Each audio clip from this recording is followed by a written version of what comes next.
কি ব্যাপার, আপনি আপনার জিনিস আমার জায়গায় রাখছেন কেন? তোর মাল কোথায় রাখবে তুই জানিস। এই কাজটা কিন্তু ভালো হচ্ছে না। তুই এই জায়গার লাগি 500 টাকা দিবি আর আমি মালিককে 1000 টাকা দিয়ে বসেছি। দাদা, এই কাজটা কি ঠিক করেছেন? আমি ওসব কিছু জানি না। আমাকে যে বেশি টাকা দেবে আমি তাকে জায়গা দেবো। কেন? তো বলছে আগে থেকে 500 টাকা করে দিত, তো এখন 1000 টাকা দিচ্ছে বলে জায়গাটা আপনি ওকে দিয়ে দেবেন? হ্যাঁ হ্যাঁ, আমি টাকা ছাড়া কিছুই বুঝি না। ঠিক আছে, এই জায়গার জন্য আমি 1500 টাকা দিচ্ছি, আপনি ওকে সরে যেতে বলেন।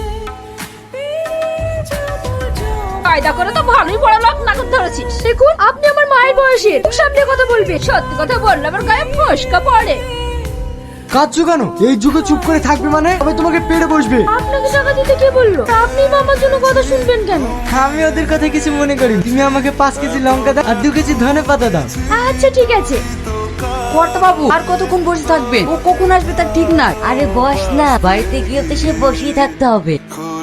ব্যাপার আপনারা? তুই তো খুব ভালো করে জানিস আমি কিসের জন্য আসি। আমি তো আপনাকে